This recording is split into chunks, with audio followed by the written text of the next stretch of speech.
বাংলাদেশের সামনে ভয়ঙ্কর বিপদ। আমি ডি আব্দুল্লাহ আল মাসুম অশনি সংকেত উচ্চারণ করছি। কি সেই বিপদ? সামগ্রিক চিত্রে আমি ফোকাস করব না, একটি নির্দিষ্ট ইস্যুতে কথা বলবো। যে কোনো সময় মংলা সমুদ্র বন্দর তথা বিভিন্ন বন্দরের জেটি ভেঙে পড়তে পারে। অনেকেই হয়তো ধারণা নেই জেটি জিনিসটি কি।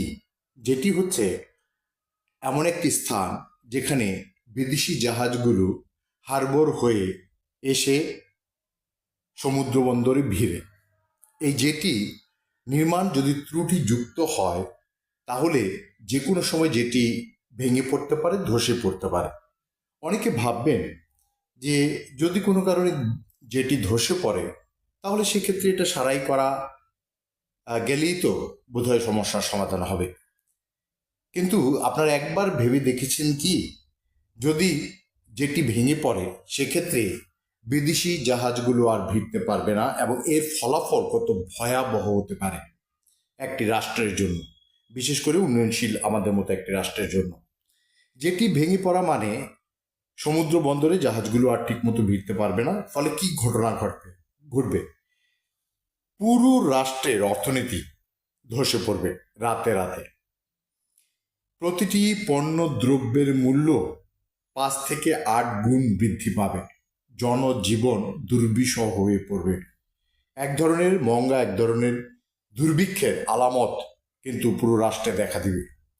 এখন আপনারা প্রশ্ন করতে পারেন যে আমি এই প্রসঙ্গটা কেন তুলছি বা কিভাবে তুলছি, এর বেসটা কি? আপনারা দেখেন ইন্দোনেশিয়া এবং হাইতির দিকে যদি তাকান, এরকম ঘটনা কিন্তু শুধু এই দুটো রাষ্ট্রেই যে ঘটেছে তা নয়, বিভিন্ন রাষ্ট্রে এই ধরনের ঘটনা ঘটে থাকে। এই ধরনের দুর্ঘটনা ঘটতে কখনো কিন্তু নোটিশ দিয়ে এই দুর্ঘটনাগুলো আসে না, এই দুর্বিপাকগুলো আসে না। এগুলো থেকে বাঁচবার জন্য অবশ্যই আমাদেরকে সাবধানতা অবলম্বন করতে হবে। এখন প্রশ্ন হলো যে জেটিটা কিভাবে ভেঙে পড়তে পারে। এই যে ধরুন, নিয়মিত আমাদের মংলা বন্দরের কথাই বলি, যে পশুর নদীটি আছে, সেই নদীর যে মানে তীরবর্তী এলাকায় যে জেটিগুলো বানানো হয়েছে, এই নদীটা সবসময় ড্রেজিং করা হয়। হাজার হাজার কোটি টাকার সরকারের কাজ করতে হয় যেন জাহাজ ঠিকভাবে এসে জেটিতে ভিড়তে পারে। নিয়মিত এই কাজগুলো করতে হয়। এই কাজগুলো করার সময় ধরুন, সহজ করে বুঝাই, অনেকে ড্রেজিং সম্পর্কে ধারণা নেই, নদী খনন সম্পর্কে ধারণা নেই। ধরুন আপনার বাসার পাশে যদি 20-30-40 ফুট গভীর করা হয়, মাটি তুলে নেওয়া হয়, বালি তুলে নেওয়া হয়, আপনার বিল্ডিংটা কিন্তু কাত হয়ে পড়ে যেতে পারে যে কোনো সময়। ঠিক এই ঘটনাটি ঘটতে পারে জেটির ক্ষেত্রে, কারণ নিয়মিত এখানে ড্রেজিংটাও হচ্ছে। তো সেক্ষেত্রে যদি কোনো জেটির যে কলাম আছে, কলামগুলো যদি মানে দুটো কলামগুলো যদি কোনো কারণে কলামের নিচে যে মাটি আছে, বালি আছে, এগুলো যদি সরে যায়, তাহলে কলামগুলো যদি বেঁকে এগুলো পড়ে যায়, সেক্ষেত্রে মাত্র দুটো জেটিও যদি ভেঙে পড়ে তাহলে ভয়াবহ বিপদ দেখা দিবে রাষ্ট্রের সম্মুখে। তাহলে এখন প্রশ্ন হচ্ছে যে আশু সমস্যা বা এই যে শঙ্কাটা আমরা করছি বা যে দুর্ভাবনাটা আমরা করছি, এই দুর্ভাবনার আগাম কোনো সমাধান আছে কিনা এবং আমরা কত দ্রুত এটার সমাধান কিভাবে করতে পারি? হ্যাঁ, অবশ্যই সমাধান আছে। এই সমাধানটি হচ্ছে কলাম যেখানে আছে, কলামের নিচে সিমেন্ট ম্যাট্রিক্স দ্বারা এটাকে আবৃত করতে হবে। মাটি সরে গেলে, বালি সরে গেলে যেন এই কলামগুলো বেঁকে পড়ে না যায়, যেটার যেন ধসে না পড়ে। আর এটা করতে কি হাজার হাজার কোটি টাকা বা অনেক বড় কোনো বাজেট দরকার? জি না, আসলে এটার জন্য স্বল্প বাজেট প্রয়োজন। 3 থেকে 5 মাসের মধ্যে এই সিমেন্ট ম্যাট্রিক্স কলামের নিচে, কলামের পাশে এটা আবৃত করা সম্ভব। তবে এর জন্য অত্যন্ত সুদক্ষ, টেকনিক্যালি উন্নত বড় ধরনের কনসালটেন্ট কোম্পানি এবং বড় ধরনের কনস্ট্রাকশন কোম্পানি লাগবে, যে ধরনের কোম্পানির সঙ্গে আমরা সংযুক্ত রয়েছি। আমি আমার পরিচয়টা এই ফাঁকে বলি, আমি 11টি রাষ্ট্রের 15টি সুবৃহৎ গ্রুপের অ্যাডভাইজার, কনসালটেন্ট, ব্র্যান্ড অ্যাম্বাসাডার হিসেবে আছি। এই গ্রুপটির সঙ্গেও আমরা সংযুক্ত রয়েছি।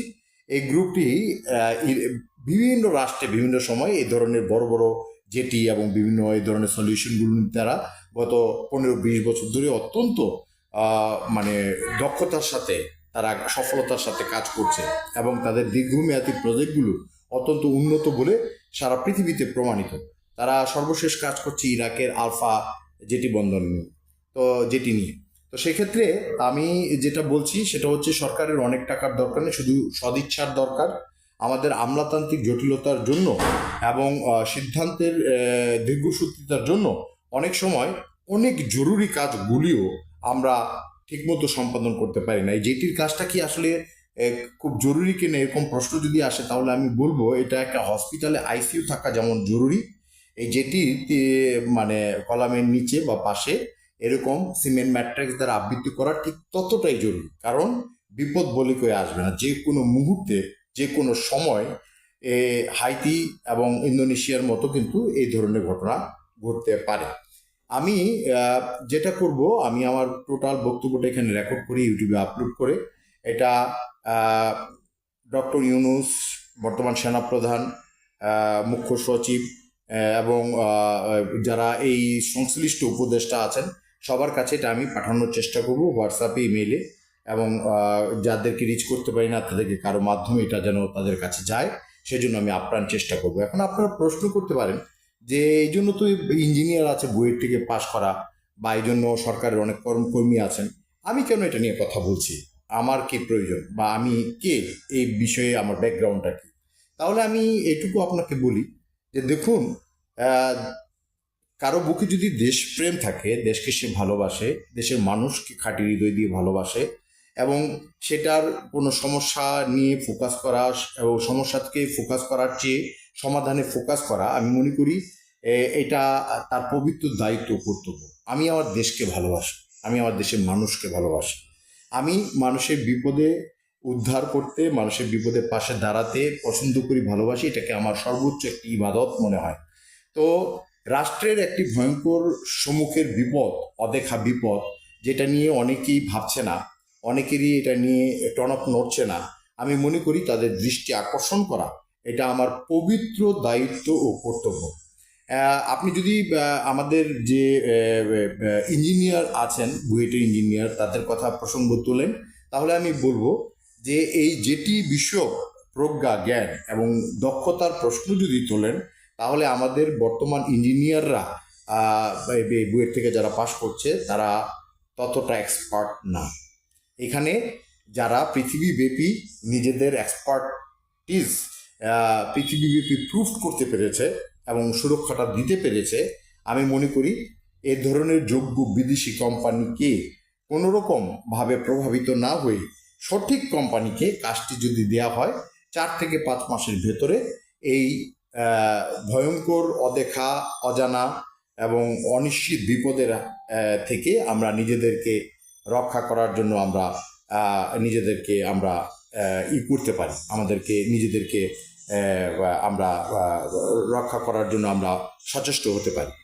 যে কোনো রকম আমলাতান্ত্রিক জটিলতা এড়িয়ে অত্যন্ত দ্রুতগতিতে আমি চাইব যারা রাষ্ট্রের নীতি নির্ধারক পর্যায়ে একদম সুউচ্চে, গভীরে এবং কেন্দ্রবিন্দুতে অবস্থান করছে, তাদের আমি মনে করি যে দেশকে রক্ষা করার জন্য মানবিক কারণে এবং দেশপ্রেমের জায়গা থেকে এবং দায়িত্ববোধের কারণে এবং তাদের ক্ষমতার রশ্মি দেখাবার প্রয়োজনে আমি মনে করি যে এই সিদ্ধান্ত মানে মুহূর্তে, পলকে এটাকে বাস্তবায়ন করার জন্য আমি মনে করি যে উদ্গ্রীব হওয়া উচিত। কারণ বিপদের হাত পানি কখন বিপদ চলে আসবে বলা কিন্তু খুব মুশকিল। আপনারা যদি আমার কথা ব্যাপারে আপনারা যদি মনে করেন যে এটা সম্পূর্ণ, আমি যেহেতু ইঞ্জিনিয়ার নই, আমি যদিও ইঞ্জিনিয়ার, একজন ব্রডকাস্টিং ইঞ্জিনিয়ার, স্বশিক্ষিত একজন ব্রডকাস্টিং ইঞ্জিনিয়ার, আমি 3 কোটি টাকার মেশিন ছাড়া একটা টেলিভিশন চালাতে পারি একটা ল্যাপটপ থেকে, সেটাও তরঙ্গ বিষয়ক আলাদা সাবজেক্ট। কিন্তু আমি যেহেতু কনস্ট্রাকশন, সিভিল কনস্ট্রাকশন বা সিভিল ইঞ্জিনিয়ার নই, বা এই ধরনের ব্যাকগ্রাউন্ড আমার নেই, আমি মনে করি যে আসলে এটা কাজটা যারা করবে তাদের সেই সাবজেক্টে সম্পূর্ণ দক্ষতা, যোগ্যতা, গভীর জ্ঞান এবং তাদের সেই মানে শিক্ষা তাদের প্রয়োজন হবে। কিন্তু এটা নিয়ে জানানোর জন্য যে এরকম একটা সমস্যা আছে এবং সমাধানও হাতে এইভাবে আছে, এটা জানানোর জন্য আসলে ইঞ্জিনিয়ার হওয়ার প্রয়োজন নেই, দেশপ্রেমিক হওয়াই যথেষ্ট। আমি অনুরোধ করব আমার নেটওয়ার্কে যারা আছে, আমি ফেসবুক, ইউটিউবে এটা পোস্ট করছি, আপনারা যারা আছেন আপনাদের নিজস্ব সার্কেলে যদি আপনাদের আত্মীয় স্বজনের মধ্যে, বন্ধু বান্ধবের মধ্যে বা আপনাদের নেটওয়ার্কে সরকারের যত গুরুত্বপূর্ণ ব্যক্তি আছে তাদেরকে এই ভিডিওটা কপিটা লিঙ্ক করে অবশ্যই আপনারা দেওয়ার চেষ্টা করবেন। আমি আমার মতো চেষ্টা করব, আপনারাও আপনাদের দেশপ্রেমের জায়গা থেকে এটা চেষ্টা করবেন। এবং যারা কর্তা ব্যক্তি, নীতি নির্ধারক এই ভিডিওটি দেখছেন এবং শুনছেন, তাদের জন্য আমার অনুরোধ হচ্ছে যে আমার এই কথাকে যদি আপনাদের গুরুত্ব দিতে কোনো অসুবিধা হয়, আমাদের বিদেশি কোম্পানি অলরেডি একবার এসেছিল এবং এটা কিন্তু তাদের বক্তব্য, যে বক্তব্যটা আমি আমার জবানিতে বললাম যে এই ধরনের দুর্ঘটনা বাংলাদেশের পোর্টে যে কোনো সময় ঘটতে পারবে, আর একবার যদি ঘটনাটি ঘটে যায় তখন কিন্তু সমগ্র রাষ্ট্রের অর্থনীতি মুহূর্তে কিন্তু এটা কিন্তু ধস নামবে এবং পণ্যের মূল্য 8 থেকে 10 গুণ বেড়ে যাবে। এবং যারা ইম্পোর্টার আছে তারাও বিশাল ক্ষয়ক্ষতির শিকার হবেন, কারণ জাহাজ প্রতি ঘন্টায় তাদেরকে কিন্তু পেনাল্টি দিতে হবে। না এটা হয়ে যাবে অনেকটা সাপের ব্যাং খাওয়ার মতো, না তারা জাহাজটা ফিরিয়ে দিতে পারবে, না তারা জাহাজটা রিসিভ করতে পারবে। এবং তারা অনেক মানে যারা বিশেষ করে 17 কোটি মানুষের জন্য চিনি, গম, ছোলা সহ বিভিন্ন রকম প্রোডাক্ট আমদানি করছেন, তারা একটা এমন ক্ষতির শিকার হবে যে তাই পুরো ব্যবসায়ী কমিউনিটিটা কিন্তু ফল করে যাবে। এবং এরপর দেখা যাবে যে মানে ইম্পোর্ট করার মতো সঠিক লোক কিন্তু পাওয়া যাচ্ছে না, কারণ এই সেক্টরে 17 কোটি মানুষের জন্য যারা আমদানি করছেন এই সংখ্যাটা কিন্তু অসীম নয়, এটা সীমাবদ্ধ একটা সংখ্যা। একটা নির্দিষ্ট কমিউনিটি, কিছু বড় গ্রুপগুলো কিন্তু এই জিনিসগুলোর সঙ্গে তারা জড়িত রয়েছে।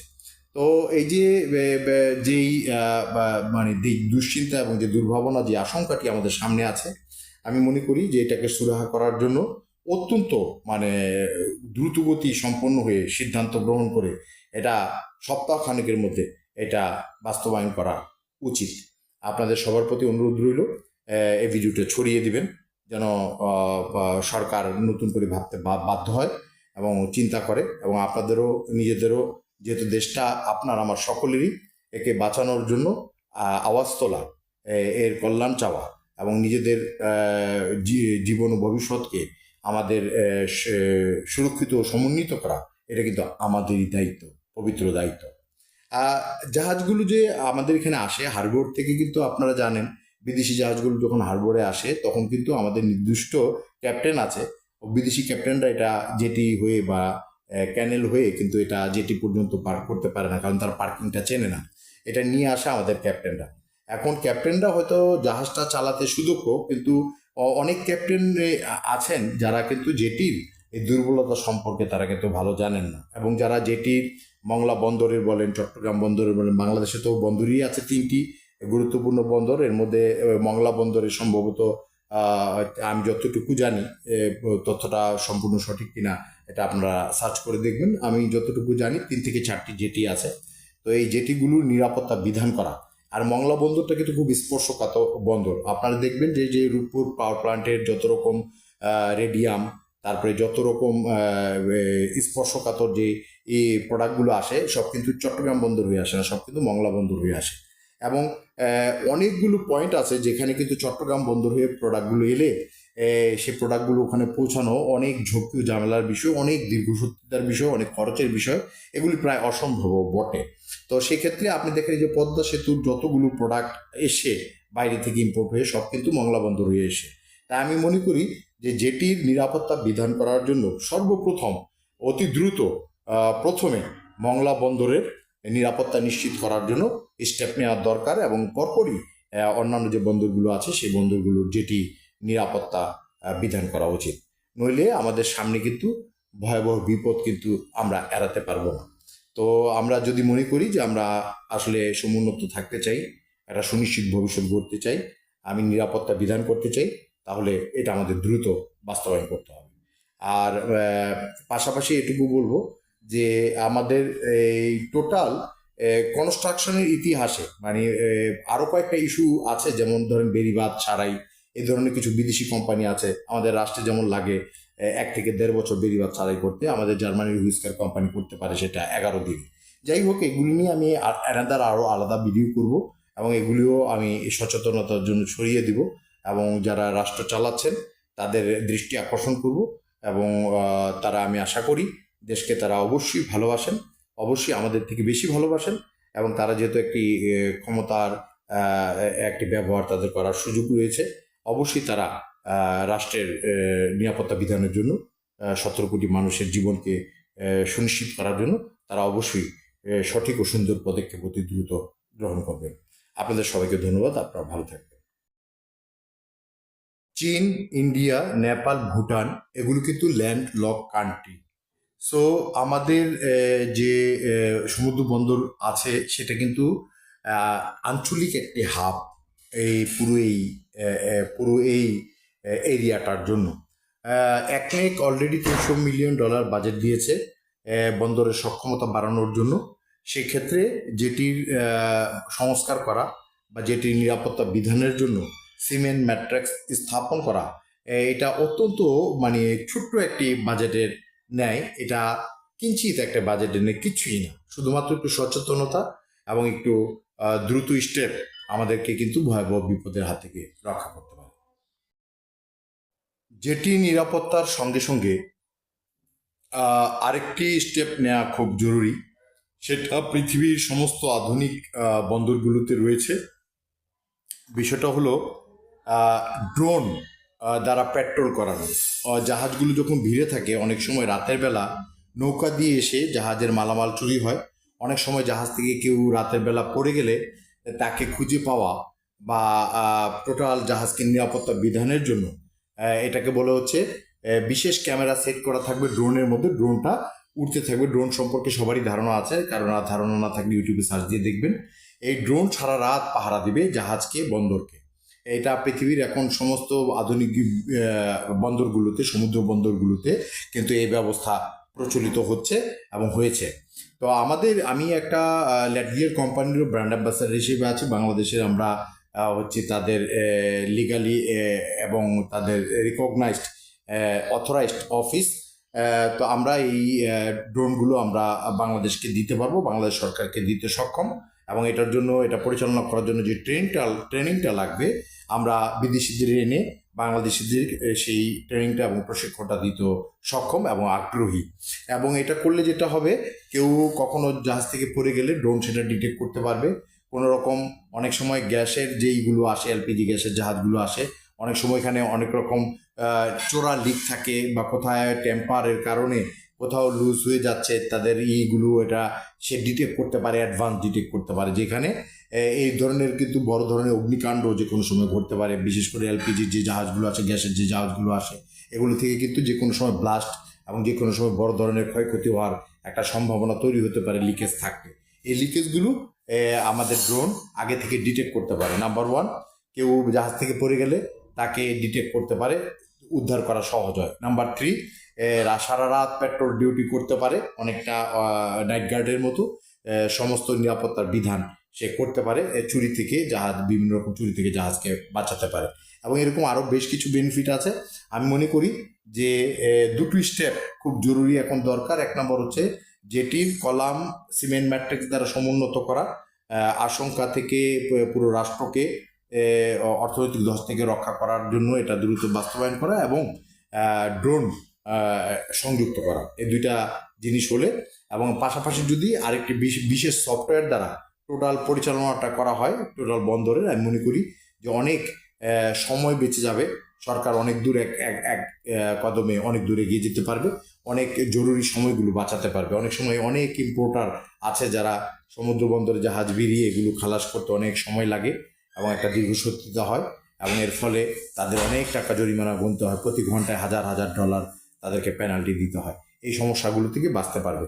আমি মনে করি যে উন্নত আইটি ব্যবস্থা, ড্রোন এবং সিমেন্ট ম্যাট্রিক্স দ্বারা আপনার টোটাল এই যেটিকে সমুন্নত করা, এটা এখন সময়ের একান্ত জরুরি দাবি।